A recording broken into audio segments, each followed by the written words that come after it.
Aisha Kuma LS Lojana Ako Nelu fati vilomi mitangana kolela Hadidi timete doko famana badia manzanaka Timete mirika rika mitadin meti Tushuru manuga fati mdeki Business job Monday Raveling Monday Crypto Monday Monday La musique timete mela fati timete Monday Lela Lela Lela Mavelumbade Lela Lela Lela Eka vonitade Lela Lela Lela Mavelumbade Lela Lela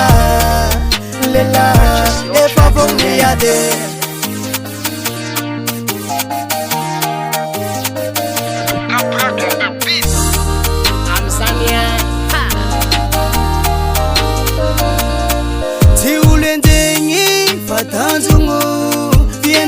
Mora tivitan mianzungu Indina patika lela Mila mandayana kit satelu Wan fena kavyanga lela Business job Monday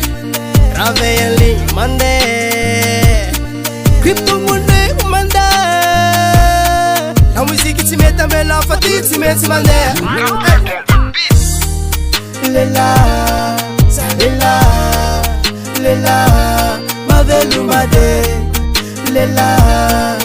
Lela Lela Eka vonitade Lela Lela Lela Mavelumbade Lela Lela Lela Eka vonitade